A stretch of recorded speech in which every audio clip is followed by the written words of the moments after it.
बहरहाल मैं मौलाई हूँ और मौला की शान बयान करता हूँ जहाँ भी जाता हूँ। बेशक बेशक हक है। समझता हूँ कि कायनात में कोई ऐसा शख्स नहीं जो मौला से मोहब्बत ना करता हूँ, बेशक इसलिए मौलाई हूँ, मौला का बयान करता हूँ। देखिए, सरकार आलम पना फरमाते हैं कि जिसका पीर नहीं उसका दीन नहीं। कौन आलम पना? वैसे तो सारे आलम को पनाह देने वाला हुसैन है, सारे आलम को पनाह देने वाला हुसैन है, जिसके लिए अजमेर की धरती से वलियों का सरदार ख्वाजा गरीब नवाज ने सरेआम कहा था कि दीनस्त हुसैन दी पनाह अस्त हुसैन, दीनस्त हुसैन दी पनाह अस्त हुसैन, यानी हुसैन दीन है और हुसैन दीन को पनाह देने वाले हैं। बेशक तो सारे आलम को पनाह देता है हुसैन, और वो हुसैन जिसे आलम पनाह बनाए उसे आलम पनाह वारिस कहते हैं। और सरकार आलम पनाह वारिस का फरमान है कि जिसका पीर नहीं उसका दीन नहीं। आइए मैं आपको बताता हुआ चलूँ कि मुरीद की ज़िंदगी में पीर की कितनी अहमियत होती है। अगर पीर ना हो तो मुरीद की ज़िंदगी नाकाम है, उसकी ना दुनिया कामयाब है ना आखिरत कामयाब है। इसलिए हर मोमिन को चाहिए कि वो मुरीद हो, और पीर भी ऐसा होना चाहिए, पीर कामिल होना चाहिए, सैयद होना चाहिए, मोहम्मद और आले मोहम्मद का गुलाम होना चाहिए। बेशक बेशक इसलिए आजकल पीर इस तरह घूम रहे हैं जिस तरह बरसात के मेढक घूमते हैं। तो ऐसे पीर को तलाश आप कभी मत करिएगा जो आपकी दुनिया भी ख़राब कर दे और आखिरत भी ख़राब कर दे। अल्हम्दुलिल्लाह हम जिससे मुरीद है, हम फ़ख्र के साथ कहते हैं कि हमारा पीर हमारी दुनिया भी मुश्किल कुशाई करता है, और मरने के बाद जब कब्र में अंधेरी रात में सब छोड़कर घर को आ जाते हैं, उस कब्र की अंधेरी रात में भी हमारी मुश्किल कुशाई हमारा पीर करेगा। बेशक बेशक तो हमारे पीर ने फरमाया कि जिसका पीर नहीं उसका दीन नहीं। आप शेर सुनिए जा। सखी मिल गया एक वली मिल गया, सखी मिल गया एक वली मिल गया, हम बहुत खुशनसीब है कि हमें पीर वारिस अली मिल गया। बेशक हम बहुत खुशनसीब है कि हमें पीर वारिस अली मिल गया। और मोहब्बत से मोहब्बत को ये पैगाम देता हूँ, मोहब्बत से मोहब्बत को ये पैगाम देता हूँ, जो है आशिक अली का उसे ये राज देता हूँ। अगर बात आए मरने की तुम मर जाना, अगर बात आए मरने की तुम मर जाना अली की मोहब्बत में, मगर किसी भी हाल में मुनाफिक की तुम बात में मत आना, क्योंकि बुग़्ज़े अली में आपका ईमान तो गया, बुग़्ज़े अली में आपका ईमान तो गया, पढ़िए नमाज शौक से इरफान तो गया। और दुनिया से कह रही है ये हदीस पैगंबरी, दुनिया से कह रही है ये हदीस पैगंबरी, होकर जुदा अली से मुसलमान तो गया, होकर जुदा अली से मुसलमान तो गया। जो तेरे आस्था से लव लगाए बैठे हैं, जो तेरे आस्ताने से लव लगाए बैठे हैं, या मेरे वारिस जो तेरे आस्ताने से लव लगाए बैठे हैं वो ज़माने पे छाए बैठे हैं। और ये तेरी मोहब्बत का करम है वारिस, ये तेरी मोहब्बत का करम है वारिस, कि तेरे चाहने वाले दुनिया पे छाए बैठे हैं, कि तेरे चाहने वाले दुनिया पे छाए बैठे हैं। हम हैं मौलाई अक़ीदे को छुपा सकते नहीं, हम हैं मौलाई अक़ीदे को छुपा सकते नहीं, किसी ज़र के खातिर आक़िबत अपनी गंवा सकते नहीं। कत्ल कर दो घर जला दो फिर भी ये मंजूर है, कत्ल कर दो घर जला दो फिर भी ये मंजूर है, या अली कहने से लेकिन बाज आ सकते नहीं। बेशक हक या है, अली हक कहने है। से लेकिन बाज आ सकते नहीं। ये जुबा काट दो जिस मोजा काट दो, ये जुबा काट दो जिस मोजा काट दो, मिदहते मुर्तज़ा की सजा दो मुझे, टुकड़े टुकड़े करो मेरा सारा बदन, आग रोशन करो और जला दो मुझे। जिक्र शाहे नजफ से रुकूंगा नहीं, जिक्र शाहे नजफ से रुकूंगा नहीं, चाहे 100 बार सूली चढ़ा दो मुझे। लेकर राख मेरे जिस्म की हाथों पे रखो अपने उड़ा दो मुझे, 1-2 दिन नहीं सुबह महशर तलक, जब तलक जहाँ तक हवा जाएगी, एक हलाली हवाली का वादा है ये, या अली की सदा आएगी। हक है, हक है। बेशक सुभान अल्लाह सुभान अल्लाह। आइए सबसे पहले मोहम्मद और आले मोहम्मद की बारगाह बेकशपना में सलातो वस्सलाम का नज़ाना अक़ीदत पेश कर लिया जाए। पढ़िए बाबा से बुलंद। अल्लाहुम्मा सल्ली अला सय्यदना सय्यिदना मौलाना मुहम्मद व मुहम्मद सल्लिम वसल्लम। सल्लु अलैहि सलातो सलातु व सलाम अलैका या रसूलल्लाह सल्लल्लाहु तआला अलैहि वसल्लम।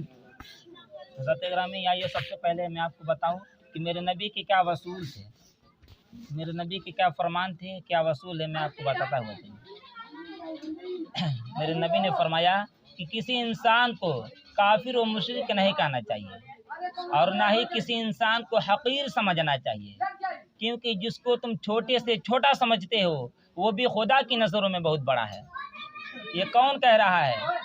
पैगंबर दो जहां कह रहा है, जिसके सदक़े में अल्लाह ने सारी कायनात को बनाया है, वो नबी कह रहा है कि किसी इंसान को काफिर व मुशरिक नहीं कहना चाहिए, वो कोई भी हो। किसी इंसान को काफिर व मुशरिक नहीं कहना चाहिए और ना ही किसी इंसान को हकीर समझना चाहिए, क्योंकि जिसको तुम छोटे से छोटा समझते हो वो भी खुदा की नज़रों में बहुत बड़ा है। हत्तुल मक़दूर, हर मज़लूम की मदद करो, चाहे वो मुस्लिम हो या गैर मुस्लिम। और अगर तुम खुदा से मोहब्बत करना चाहते हो तो अपने पड़ोसियों से मोहब्बत करो। खुदा की मखलूक ही काबा खुदा है, खुदा उसको महबूब समझता है जो उसके मखलूक से मोहब्बत करे। और अपने वतन से मोहब्बत रखना ईमान की शर्त है। उसका ईमान मुकम्मल है, उसका ईमान कामिल है जो अपने कौम वतन से मोहब्बत करता है। और मेरे नबी ने फरमाया कि ना तुम गैर मुस्लिमों की इबादतों को बुरा कहो और ना ही उनकी इबादत गाहों को बुरी नज़र से देखो। ये मैंने अभी अभी जो बताया ये फरमान मुस्तफ़ा था। अब आइए मैं आपको फरमान आलमपना भी बताऊं। मेरे पीर मुर्शिद सरकार आलमपना का क्या फरमान है मैं आपको बताता हुआ चलूँ। सरकार आलमपना ने फरमाया कि मोहब्बत करो, बेमोहब्बत खुदा नहीं मिलता। पीर का दीन मुरीद की इनायत पर होता है। जिसका पीर नहीं उसका दीन नहीं, और पीर मुरीद की कामयाबी उसके पीर की इनायत पर मौकूफ़ है। और जो मुरीद अपने आप से ज़्यादा अपने पीर से मोहब्बत रखता हो, अपने पीर से मोहब्बत करता है, उसकी दुनिया भी कामयाब है, उसका आखिरत भी कामयाब है, और उसका पीर गैब में उसका मुहाफिज होता है। तो मैंने अभी अभी आपको फरमान मुस्तफ़ा और फरमान आलमपना बताया। आइए फिर एक बार मोहब्बत के साथ दुर्दबाग पढ़ लीजिए, मैं बात को आगे बढ़ाऊँ। अल्लाहुम्मा सल्ली अला सय्यिदना मौलाना मुहम्मद व बारिक वसल्लिम सल्लु अलैहि सलातु व सलाम अलैका रसूलल्लाह अलैहि वसल्लम। हज़रत ग्रामी, महफिल मिलाद में सुना जाता है कि रसूल अकरम नूर मुजस्सम मोहम्मद मुस्तफ़ा सल्लल्लाहु ताला अलैहि वसल्लम की पैदाइश मुबारक पर तमाम सज्र हज्र चरिंदो परिंद सारी मखलूक़ात ने सजदा किया। इसकी हकीकत ये है कि जो सारी कायनात ने सजदा किया, ये सजदा आने हज़रत सुलैम को नहीं हुआ, बल्कि ये सजदा मोहम्मद मुस्तफ़ा सल्लल्लाहु ताला अलैहि वसल्लम को हुआ था। इसलिए जहाँ तक मैं जानता हूँ इसमें से किसी को शायद पता होगा कि सरकार के पैदाइश का नाम क्या है। आइए मैं आपको बताता हुआ चलूँ। मेरे नबी के पैदाइश का नाम आने हज़रत सुलैम है। तो जब सरकार की पैदाइशें मुबारक हुई तो सारी कायनात ने जो सजदा किया वो सजदा आने हज़रत सुलैम को नहीं हुआ, बल्कि नाम मोहम्मद को हुआ।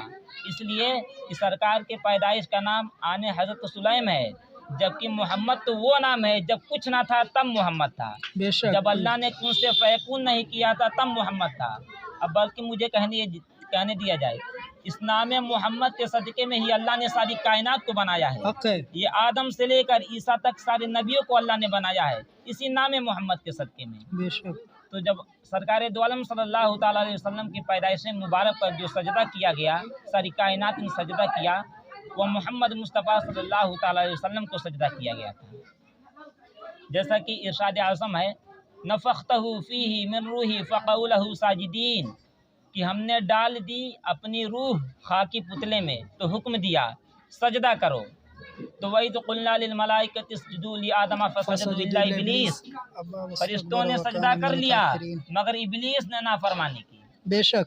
अब गौरव तलब बात यह है मेरे भाइयों कि सामने सिर्फ खाकी पुतला था तो सजदा किसको किया गया। और अगर चार अनासिर के मजमू को सजदा करना मान लिया जाए तो मिट्टी, पानी, आग, हवा को सजदा करने वाला काफिर ठहरता है, बोलिए, बोल के बताइए, काफिर ठहरता है या नहीं? मिट्टी, पानी, आग, हवा को सजदा करने वाला काफिर ठहरता है। और अगर चार अनासिर के मजमूओं को आदम समझकर सजदा करना मान लिया जाए तो फिर सजदा करने वाला मुशरिक ठहरता है। और अगर हुक्म खुदा समझकर आदम को सजदा करना मान लिया जाए तो फिर गैर खुदा को सजदा करने का हुक्म ही गलत ठहरता है। फिर अल्लाह तबारक व तआला ने ये हुक्म क्यों दिया कि खाकी पुतले को सजदा करो? बहुत ही गौर से सुनिएगा तब समझ में आएगा। अल्लाह ने ये हुक्म क्यों दिया कि खाकी पुतले को सजदा करो जबकि गैर खुदा को सजदा रवा नहीं? इसकी हकीकत यह है कि अल्लाह तबारक व तआला ने ये हुक्म ज़रूर दिया था कि खाकी पुतले को सजदा करो, मगर वो सजदा खाकी पुतले को नहीं हुआ था, बल्कि वो सजदा ना ही वो सजदा चार अनासिर के मजमू को हुआ था, ना ही वो सजदा आदम को हुआ था, ना ही वो सजदा खुदा को करने का हुक्म हुआ था, बल्कि वो सजदा जमाले खुदा मोहम्मद मुस्तफ़ा सल्लल्लाहु अलैहि वसल्लम को करने का हुआ था। यानी उस वक्त आईने आदम में मोहम्मद जलवागर था। तो सबने सजदा कर लिया मगर इब्लीस ने नाफरमानी की। साथे ग्रामी, इब्लीस ज़मीन से लेकर आसमान तक रत्ती भर कोई जगह बाकी नहीं जहाँ उसने खुदा के लिए सजदा ना कर डाला हो। तो उसके पास खुदाई सजदों की कमी नहीं थी। हसद व नफरत जो थी वो खुदा से नहीं, जमाले खुदा मोहम्मद मुस्तफ़ा सल्लल्लाहु अलैहि वसल्लम से थी।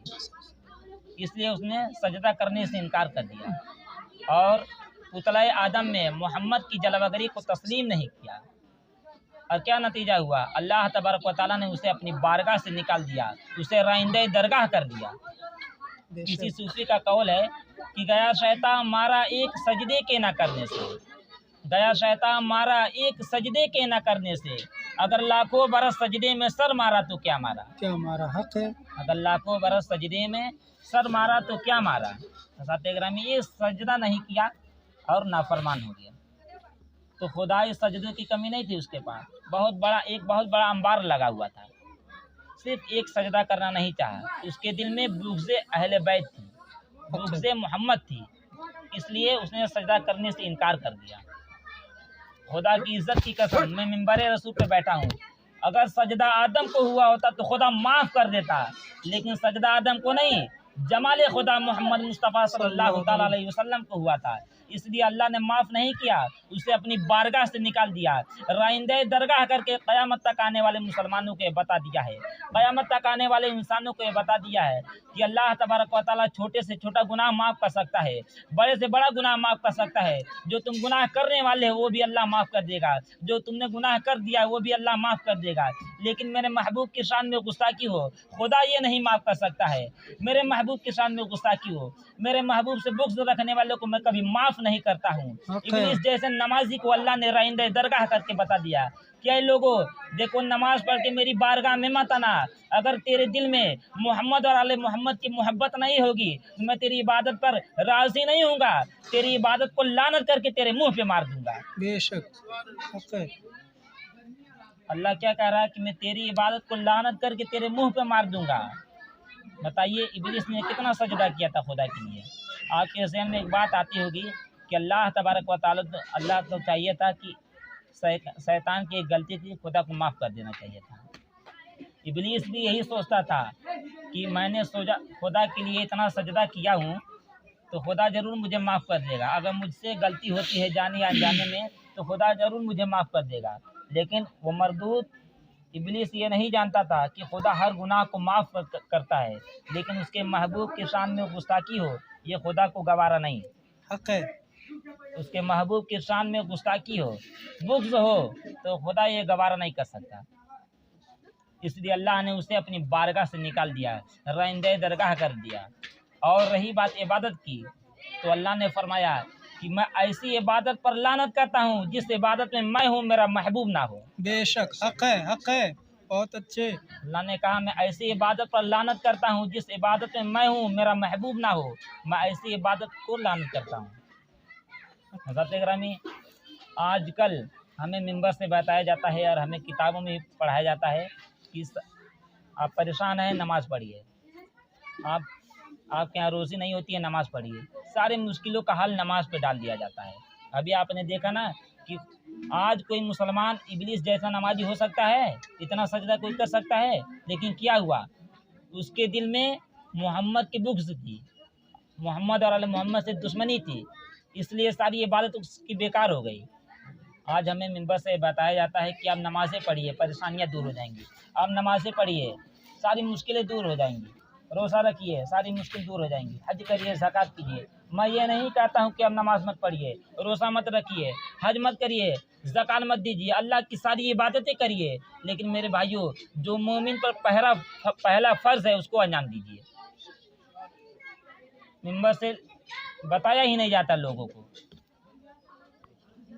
पहला फ़र्ज़ क्या है। आइए मैं आपको बताता हूँ। हज़रत ग्रामी, हर मोमिन पर पहला फ़र्ज़ है मोहम्मद और आले मोहम्मद से मोहब्बत करना। ये पहला फ़र्ज़ है। खुदा की इज़्ज़त की कसम, अगर आपके दिल में मोहम्मद और आले मोहम्मद की मोहब्बत नहीं है, पूरी ज़िंदगी इबादत करते रहिए, हर साल हज को जाइए, हर रोज़ पूरी साल रोज़े में गुजार दीजिए, सारी इबादतें करिए, यहाँ तक कि आप इबादत करते करते मर जाइए, हरम में मर जाइए, आपकी इबादत का कोई सिला नहीं मिलेगा। अगर आपके दिल में मोहम्मद और आले मोहम्मद से मोहब्बत नहीं, सारी इबादत बेकार है। इसलिए बार बार मैं ये कहता हूँ, मैं लोगों तक यही पहचानने की कोशिश करता हूँ कि आप हज़ार सब लोग जहाँ मैं जाता हूँ यही कहता हूँ कि मोहम्मद और आले मोहम्मद से मोहब्बत करिए। इसलिए अगर ये नहीं होगा तो आपकी दुनिया भी बेकार हो जाएगी और आखिरत भी बेकार हो जाएगा। अगर आप मोहम्मद और आले मोहम्मद की मोहब्बत में एक सजदा अदा करते हैं तो खुदा की इज़्ज़त की कसम, जो इब्लीस ने लाखों करोड़ों सजदा किया था, उस लाखों करोड़ों सजदे पे आपका एक सजदा भारी हो जाएगा। उनकी मोहब्बत में एक सजदा किए आपकी मौत हो जाए तो खुदा की इज़्ज़त की कसम, तो सारी उसकी इबादत बेकार हो जाएगी आपकी एक सजदे की वजह से। आइए मैं आपको दलील ले दूँ। मेरे नबी ने फरमाया, देखिए, नबी की आल की मोहब्बत उम्मत पर फ़र्ज़ है, लेकिन नमाज, रोज़ा, हज, ज़कात की तरह नहीं, उससे ऊपर। इसलिए कि मेरे नबी ने फरमाया, लम यदखुल ईमान फ़ी क़ल्बी रजुलिन हत्ता युहिब्बु li अहली बैती। गौर से सुनिएगा, मेरे नबी ने फरमाया कि उस वक्त तक किसी शख्स के दिल में ईमान दाखिल ही नहीं हो सकता जब तक कि वो मेरी आल से प्यार ना कर ले। इसका मतलब ये है, ईमान दाखिल होगा फिर नमाज फ़र्ज़, फिर रोज़ा फ़र्ज़। जाकर किसी भी आलिम से पूछ लीजिएगा। नमाज फ़र्ज़ होने के लिए पहली शर्त है इस्लाम। नमाज मुसलमानों पे फ़र्ज़ है, हिंदुओं, यहूदियों, सिखों पर नमाज फ़र्ज़ नहीं है। तो मुसलमान मोमिन कब होगा? जब अंदर ईमान जाएगा। नबी ने फरमाया, यहाँ तो फाटक लगा है, ये फाटक खुलेगा कब? जब अंदर मेरी आल जाएगी। इसका मतलब ये है, नमाज बाद में है, रोज़ा बाद में है, हज बाद में है, ज़कात बाद में है, मोहम्मद की आल का प्यार पहले है। हज़रत ग्रामी, ये बात आपको सारे हज़रात बताते हैं कि नबी ने वक्ते विसाल फरमाया, अस्सलात अस्सलात अस्सलात, यानी नमाज नमाज नमाज। खुदा की इज़्ज़त की कसम, मेरे नबी ने जहाँ मेरे नबी की हदीसें हैं, मैं मिंबर रसूल पे खड़ा हूँ, हवाले तो दूंगा ही दूंगा, लेकिन पहले इस हवाले से हल्फ उठा रहा हूँ और कसम खा के कह रहा हूँ कि मेरे नबी ने इतना ज़ोर नमाज पे नहीं दिया है जितना ज़ोर अहले बैत की ग़ुलामी और मोहब्बत पर दिया है। आइए मैं आपको दलील दे दूँ। तिबरानी में मौजूद है, निसाई में मौजूद है, मुस्तद अहमद बिन हम्बल में मौजूद है, मुस्तदरिकुल हाकिम में मौजूद है। ऐसी दर्जनों हदीसें हैं जिससे ये साबित है कि अल्लाह तबारक व तआला के प्यारे महबूब दाने ग़ुयूब अहमद मुज्तबा मोहम्मद मुस्तफ़ा सल्लल्लाहु तआला अलैहि वसल्लम ने नमाज से ज़्यादा अहले बैत की ग़ुलामी और मोहब्बत पर जोर दिया है। आइए मतलब दूसरे बात पढ़ लीजिए। अल्लाहुम्मा सल्ली अला सय्यिदना मौलाना मुहम्मद व आलिहि वसल्लम सल्लल्लाहु अलैहि सलातो व सलाम अलैका या रसूलुल्लाह सल्लल्लाहु तआला अलैहि वसल्लम। सत्याग्रामी, देखिए, मेरे नबी ने फरमाया, आज मैं आपको बताऊं क्या शान है मौला अली शेर खुदा की। आप तो बोर नहीं ना हो रहे हैं आप लोग? बोर होइएगा तो बता दीजिए। हाँ, बोरियत हो रही है, बताइए। हाँ तो यही मतलब। सत्याग्रामी, आइए मैं आपको बताऊं क्या शान है मेरे मौला अली शेर खुदा की। मैं आपको बताता हुआ चलूँ। मेरे नबी ने फरमाया कि अल-नज़रु इला वजहि अली जन इबादा, कि अली को देखना इबादत, अली का जिक्र करना इबादत, अली से मोहब्बत करना इबादत। ये कौन कह रहा है? पैगम्बरे दो जहाँ कह रहे हैं, जिसके सदक़े में अल्लाह ने सारी कायनात को बनाया है। वो क्या इरशाद फरमा रहे हैं कि अल-नज़रु इला वजहि अली जन इबादा, कि अली को देखना इबादत, अली का जिक्र करना इबादत, अली से मोहब्बत करना इबादत। मेरे दीनी भाइयों, मैं मिंबर रसूल पे बैठकर एक चैलेंज कर रहा हूँ, मुझे कोई एक सहाबी ऐसा दिखा दीजिए जिसके लिए नबी ने कहा हो कि इस सहाबी को देखना इबादत, इस सहाबी का जिक्र करना इबादत, इस सहाबी से मोहब्बत करना इबादत। तो आपको कहना पड़ेगा ऐसा कोई सहाबी नहीं जिसके लिए नबी ने कहा हो कि इस सहाबी को देखना इबादत, इस सहाबी का जिक्र करना इबादत, इस सहाबी से मोहब्बत करना इबादत। हाँ, एक सहाबी ऐसा है जिसके लिए नबी ने कहा था कि इस सहाबी को देखना इबादत, इस सहाबी का जिक्र करना इबादत, इस सहाबी से मोहब्बत करना इबादत। वो सहाबी कौन है? वो सहाबी मौलाए अली शेर खुदा है, जिसके लिए नबी ने कहा था कि अल नज़रु इला वजहि अली जन इबादत, कि अली को देखना इबादत, अली का जिक्र करना इबादत, अली से मोहब्बत करना इबादत। आज मैं आपको बताता हुआ चलूँ, देखिए नबी ने ये नहीं कहा कि अली को देखना सवाब है, अली का जिक्र करना सवाब है, अली से मोहब्बत करना सवाब है, बल्कि नबी ने ये कहा कि अल नज़रु इला वजहि अली जन इबादत, अली को देखना इबादत है, अली का जिक्र करना इबादत है, अली से मोहब्बत करना इबादत है। सवाब और मोहब्बत में बहुत फ़र्क है। आइए मैं आपको बताऊं सवाब क्या है और इबादत क्या है। हम अगर किसी गरीब की मदद करते हैं तो ये है सवाब। आप सभी को मालूम है कि हम अगर किसी गरीब बच्ची की शादी कराते हैं तो हमें एक हज का सवाब मिलता है। जुमले पे गौर कीजिएगा, हमें एक हज का सवाब मिलता है। एक हज होता नहीं है, एक हज का सवाब मिलता है, इसलिए कि हज है इबादत और हमने जो किया है वो है सवाब। नमाज पढ़ना इबादत है, रोज़ा रखना इबादत है, हज करना इबादत है, ज़कात देना इबादत है। और नबी क्या फरमा रहे हैं कि अली को देखना इबादत है, अली का जिक्र करना इबादत है, अली से मोहब्बत करना इबादत है। जब दोनों इबादतें हैं तो दोनों इबादतों में अफजल कौन है, आला कौन है? दिल थाम कर सुनिएगा, शायद आपने कभी ऐसा नहीं सुना होगा। हज़रत ग्रामी, अली से मोहब्बत करना नमाज से बड़ी इबादत, अली का जिक्र करना रोजे से बड़ी इबादत, अली से मोहब्बत करना हज से बड़ी इबादत। आइए मैं आपको दलील दे दूँ। देखिए, अगर आप नमाज नहीं पढ़ते हैं तो फ़कत गुनहगार होते हैं, आप रोज़ा नहीं रखते हैं तो फ़कत गुनहगार होते हैं, आप हज नहीं करते हैं तो फ़कत गुनहगार होते हैं, आप ज़कात नहीं देते हैं तो फ़कत गुनहगार होते हैं।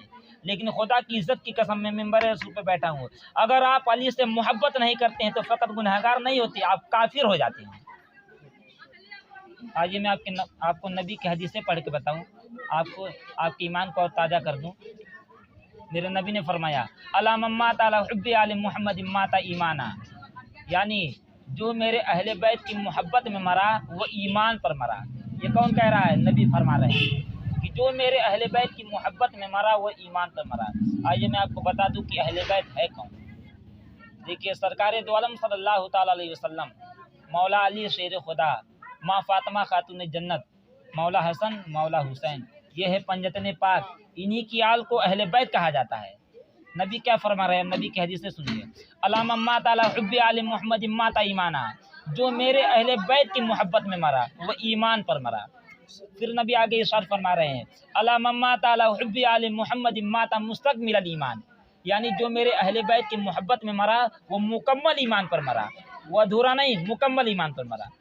फिर नबी आगे इरशाद फरमा रहे हैं अला मम्माता अला हुब्बि आले मोहम्मद माता शहीदा, यानी जो मेरे अहले बैत की मोहब्बत में मरा वह शहीद मरा। और अल्लाह कुरान में भी इरशाद फरमा रहा है वला तक़ूलू लिमन युक़तलु फ़ी सबीलिल्लाहि अमवात, यानी जो अल्लाह की राह में कत्ल किया जाए उन्हें मुर्दा ना कहो बल्कि वो जिंदा है। तो कुरान और हदीस से साबित है कि शहीद जिंदा है। अब हमसे मत पूछिएगा कि हम अहले बैत की बारगाह में क्यों जाते हैं, इसलिए कि जिंदा है। अजी जब इनका चाहने वाला नहीं मरता, जो अहले बैत की मोहब्बत में मरे जब वो नहीं मरता तो नऊज़ुबिल्लाह अहले बैत कैसे मर सकते हैं। फिर नबी आगे इरशाद फरमा रहे हैं अला मम्मा ताला हुब्बि आले मोहम्मद माता मगफूरा, यानी जो मेरे अहले बैत की मोहब्बत में मरा वो ऐसे मरा कि मरने से पहले उसकी मगफिरत हो गई। जो मेरे अहले बैत की मोहब्बत में मरा वो ऐसे मरा कि मरने से पहले उसकी मगफिरत हो गई, बख्शिश हो गई। बताइए चला मेरे भाइयों, अहले बैत से मोहब्बत करना ईमान है, अहले बैत की मोहब्बत में मर जाना मुकम्मल ईमान पर मरना है, अहले बैत की मोहब्बत में मरना शहीद मरना है, अहले बैत की मोहब्बत में मरना ऐसे मरना है कि मरने से पहले बख्शिश हो गई। फिर नबी आगे इरशाद फरमा रहे हैं अला मम्माता अला बुग़्ज़ि आले मोहम्मद माता काफिरा, यानी जिसने मेरे अहले बैत से मोहब्बत ना की वो काफिर है। ये नबी की हदीस है, ये मेरा फरमान नहीं, ये मुस्तफ़ा का ऐलान है। कि जिसने मेरे अहले बैत से मोहब्बत ना की वो काफिर है। हज़रत इकराम, इसलिए मैं कहता हूँ कि आप हज़रत जहाँ तक मैं जाता हूँ आवाज़ को पहुँचाता हूँ कि मोहम्मद और आले मोहम्मद से मोहब्बत करिए। इनके बगैर हमारा गुजारा होने वाला नहीं, न दुनिया में न आखिरत में। बेशक मोहम्मद और आले मोहम्मद से मोहब्बत करिए, इनके सिवा हमारा कोई नहीं। अगर इनकी मोहब्बत हमारे दिल में है तो खुदा आपकी सारी इबादत कबूल करता है। इनकी मोहब्बत हमारे दिल में नहीं तो अल्लाह सारी इबादत पर लानत करता है। अभी आपने देखा ना, इब्लीस जैसे नमाजी को अल्लाह ने अपनी बारगाह से निकाल दिया है। अगर खुदा सजदों पे खुश होता तो इब्लीस से ज़्यादा किसी से खुश नहीं होता। हमारी ज़िंदगी ही नहीं उतनी कि हम सजदा कर पाए इब्लीस जैसे, लेकिन अल्लाह ने उसे राइंदे दरगाह करके बता दिया, क़यामत तक आने वाले इंसानों को ये बता दिया कि देखो, जिसके दिल में मेरे महबूब की मोहब्बत नहीं, मैं उसकी इबादत को कबूल नहीं करता, उसको लानत करता हूँ। इसलिए मोहम्मद और आले मोहम्मद से मोहब्बत करिए। अगर हश्र में चाहते हैं रहमतों का नुज़ूल तो मेरे आका पर एक मरतबा पढ़िए जून के दुरूद। अल्लाहुम्मा सल्ली अला सय्यिदना मौलाना मुहम्मद व सलातु व सलाम अलैका या रसूलल्लाह सल्लल्लाहु तआला अलैहि वसल्लम। बोर तो नहीं हो रहे हैं? नहीं, अब जैसे कहिए वैसा ना हो कि मतलब बोर मत होइएगा। बैठ जाइए, 5 में बैठ जाइए। एक वाक़या सत्याग्रह में देखिए 11वीं शरीफ का महीना चल रहा है, अगर मैं उस पर कुछ ना बोलूँ, रसोई ना डालूँ, फिर बेकार है। बस 5 मिनट आपके बीच में हूँ, रुखसत हो जाऊँगा। देखिए, सरकार गौसुल आज़म पीराने पीर का मुबारक महीना चल रहा है, जिसकी फजीलत अगर मैं बयान करूँ तो पूरी रात खत्म हो जाएगी। फजीलत तो नहीं बता सकता। बेशक तो गौसुल आज़म दस्तगीर पीराने पीर की अज़मत क्या बताऊँगा मैं, क्या उनकी शान बयान कर पाऊँगा। लेकिन चंद वाक़यात मेरे ज़हन में आ रहा है, मैं आपको सुना के रुखसत बताऊँ। सत्याग्रह में देखिए, गौसुल आज़म पीराने पीर दस्तगीर के बचपन का आलम है। आपकी उम्र मुबारक 5 से 6 साल है। एक औरत है, 6 साल हो गए शादी को, और 6 साल में अल्लाह तबारक व तआला ने उसे 6 बेटियाँ अता की। अब उसका शौहर कह रहा है कि इस बार अगर तुझे लड़की हुई तो मार मार कर अपने घर से निकाल दूंगा और तलाक दे दूंगा। उसने कहा कि ये तो मेरे इख्तियार में नहीं है कि मैं लड़का पैदा करूं या लड़की पैदा करूं, ये तो परवरदिगार के इख्तियार में है। तो उसका शौहर क्या कहता है कि ये सब मैं कुछ नहीं जानता हूँ, तेरे इख्तियार में है या परवरदिगार के इख्तियार में है। मैं यही जानता हूँ कि इस बार मुझे लड़का चाहिए। अगर लड़का नहीं हुआ तो मार मार कर तुझे अपने घर से निकाल दूंगा, तुझे तलाक दे दूंगा। अब वो बेचारी परेशान हाल किसी आलिम दीन के पास पहुंचती है और कहती है कि 6 साल हो गए शादी को और अल्लाह तबारक व तआला ने मुझे 6 साल में 6 बेटियां अता की है। अब मैं बहुत परेशान हाल हूँ। मेरा शौहर कह रहा है कि इस बार अगर तुझे लड़की हुई तो मार मार कर मैं तुझे अपने घर से निकाल दूंगा और तुझे तलाक दे दूंगा। तो उस आलिम दीन ने कहा, ये बता मैं क्या करूँ। तो उसने कहा कि मैं आई हूँ आपके बारगाह में इसलिए ताकि आप मुझे ये बताइए कि इस वक्त मेरे पेट में जो बच्चा है वो बच्ची है या बच्चा है, आप मुझे ये बताइए। तो उस आलिम दीन ने कहा कि मेरे अंदर इतनी सलाहियत नहीं है, मेरे अंदर इतनी क़ुव्वत नहीं है, अल्लाह ने मेरे अंदर इतनी सलाहियत नहीं दी है कि मैं ये बता सकूं कि तेरे पेट में बच्ची है या बच्चा है। हाँ, लेकिन तुम मायूस ना हो, एक अल्लाह का एक वली ऐसा है अभी इस ज़मीन पर जो ये बता सकता है कि तेरे पेट में बच्ची है या बच्चा है, लड़का है या लड़की, ये बता सकता है। तो हज़रत ग्रामी उसने कहा ये कौन है। तो आपने बताया कि आप जाइए सरकार अबू सालेह मूसा जंगी दोस्त रहमतुल्लाह अलैह के बारगाह में चले जाइए। ग्रामी आपने बताया कि चले जाइए सरकार अबू सालेह मूसा जंगी दोस्त रहमतुल्लाह अलैह के बारगाह में चले जाइए, जो अल्लाह के वली हैं, जो ये बता सकते हैं कि तेरे पेट में बच्ची है या बच्चा है। अब वो रोती हुई बारगाह सरकार अबू सालेह मूसा जंगी दोस्त रहमतुल्लाह अलैह के बारगाह में पहुंचती है और कहती है कि सरकार मुझे ये बताइए, मैं 6 साल हो गए शादी को, 6 साल में अल्लाह तबारक व तआला ने मुझे 6 बेटियां अता की है। अब मेरा शौहर कह रहा है अगर इस बार तुझे लड़की हुई तो मार मार कर तुझे घर से निकाल दूंगा, मैं तुझे तलाक दे दूंगा। तो सरकार अबू सालेह मूसा जंगी दोस्त रहमतुल्लाह अलैह फरमाते हैं तो मैं क्या करूँ। तो उस औरत ने कहा मैं आपकी बारगाह में आई हूँ इसलिए ताकि आप मुझे ये बताइए कि इस वक्त मेरे पेट में जो बच्चा है वो बच्ची है या बच्चा है, वो लड़की है या लड़का है। तो सरकार अबू सालेह मूसा जंगी दोस्त रहमतुल्लाह अलैह फरमाते हैं बहन मैं क्या करूँ, इस वक्त जो तेरे पेट में बच्चा है वो बच्चा नहीं, वो बच्ची है। इस वक्त भी जो तेरे पेट में पल रहा है वो लड़की ही है। अब वो मायूस हो जाती है, रोती हुई सरकार गौसुल आजम पीराने पीर के बाबा जान के दरबार से रोती हुई जा रही थी। इतने में सरकार गौसुल आजम पीराने पीर की निगाहें करम उस पर पड़ जाती है और आपने उसके रास्तों को रोक लिया और फरमाया, ये बता इतने बड़े वली के दरबार से तू रोती हुई क्यों आ रही है? तो वो नहीं जानती थी कि ये गौसुल आजम दस्तगीर है, वो समझती कि एक मामूली बच्चा है। उसने कहा, बच्चे मैं बहुत परेशान हूँ, मैं बहुत दुखी हूँ, हट जाओ मेरे रास्ते से। तो सरकार गौसुल आजम पीराने पीर ने आपको जला लाया गया और जलाल के आलम में उसके चेहरे को देखा और देख कर कहा, अरे जिसके रास्ते से किस्मत हट जाए वो रोएगी नहीं तो क्या करेगी। अब इतना सुनना था, उस औरत ने चेहरे को देखने नहीं लगती है, क्या देखती है कि सरकार गौसुल आजम के चेहरे से नूर टपक रहा था। और उसने कहा कि साहबजादे मुझे माफ़ करना, मुझे नहीं पता कि आप कौन है, लेकिन आप मुझे किसी बड़े घराने के लगते हैं, आप मुझे किसी वली अल्लाह के साहबजादे लगते हैं। तो सरकार गौसुल आजम पीराने पीर ने कहा, अभी तो जिस वली के बारगाह से रोती हुई आ रही है मैं उन्हीं का साहबजादा हूँ। बेशक बेशक। अब मुझे बता बात क्या है। तो उस औरत ने कहा कि 6 साल हो गए शादी को और अल्लाह तबारक व तआला ने मुझे 6 साल में 6 बेटियां अता की है। अब मेरा शौहर कह रहा है कि इस बार अगर तुझे लड़की हुई तो मार मार कर तुझे अपने घर से निकाल दूंगा, तुझे तलाक दे दूंगा, तो मैं क्या करूं।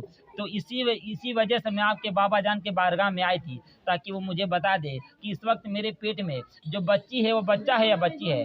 तो सरकार गौसुल आजम पीरानी पीर कहते हैं, तो मेरे बाबा जान ने क्या कहा कि आपके बाबा जान ने कहा है कि मैं क्या करूं, इस वक्त भी तेरे पेट में बच्ची ही है। तो सरकार गौसुल आजम पीरानी पीर कहते हैं, अच्छा ये बता तो रो क्यों रही है? कहा, रे जिसकी किस्मत में लड़की ही हो, जिसके मुकद्दर में लड़का है ही नहीं, वो रोएगी नहीं तो क्या करेगी। इतने बड़े दरबार से रोती हुई आ रही हूँ, खाली हाथ आ रही हूँ, रोऊंगी नहीं तो क्या करूँगी। तो सरकार गौसुल आजम पीरानी पीर कहते हैं कि अरे जो हकीम मरज को बता सकता है वो उसका इलाज भी जानता है। हक है, जो हकीम मरज को जानता है वो उसका इलाज भी जानता है। तू जा फिर मेरे बाबा जान के बारगाह में चली जा। अब तक तू समझी नहीं, जो हकीम मरज को जानता है वो इलाज भी जानता है। फिर जा मेरे बाबा जान के दरबार में और कह कि जो हकीम मरज को जानता है वो इलाज भी जानता होगा। अब वो जाती है, उसके दिल में एक उम्मीद जागी, हो सकता है मेरी झोली भर जाए। अब वो जाती है फिर सरकार गौसुल आजम पीराने पीर के बाबा जान के दरबार में और कहती है कि सरकार जो हकीम मरज को जानता है वो उसका इलाज भी जानता होगा। अगर आप ये जानते हैं कि मेरे पेट में इस वक्त बच्ची है तो उस बच्ची को बच्चा कैसे करना है आप ये भी जानते होंगे। बेशक हक है। तो सरकार गौसुल आजम पीराने पीर के बाबा जान कहते हैं, मैं क्या करूँ, तेरी किस्मत में लड़का है ही नहीं तो मैं क्या करूँ, निकल मेरी बारगाह से। आपने ये कहकर उसे अपने दरबार से निकाल देते हैं, अपनी बारगाह से निकाल देते हैं। फिर वो रोती हुई दरबार से निकलती है। फिर सरकार गौसुल आजम पीराने पीर पूछते हैं, ये बता मेरे बाबा जान ने क्या कहा? कहा कि आपके बाबा जान ने कहा है कि तेरी किस्मत में लड़का नहीं है तो मैं क्या करूँ। तो फिर सरकार गौसुल आजम पीराने पीर कहते हैं, जाके कह कि अगर आपके दरबार से मैं खाली चली गई तो किसके दरबार में जाऊंगी। अगर मोहम्मद और आले मोहम्मद के दरबार में मेरी झोली नहीं भरी तो फिर किसके दरबार में मेरी झोली भरेगी। इतने बड़े वली के दरबार से अगर मैं खाली हाथ चली जाऊंगी तो कहाँ जाऊंगी। फिर वो जाती है और कहती है कि सरकार आज तक कोई मोहम्मद और आले मोहम्मद की बारगाह से खाली नहीं गया है, अगर मैं खाली हाथ चली जाऊंगी तो कहाँ जाऊंगी, मेरी मदद करने वाला कौन होगा। तो सरकार गौसुल आजम पीरानी पीर के बाबा जान फरमाते हैं कि मैंने लौहे महफूज को पढ़ा है और मैंने देखा है कि तेरी किस्मत में लड़का नहीं है तो मैं क्या करूं, निकल मेरी बारगाह से। फिर आपने उसे अपनी बारगाह से निकाल देते हैं।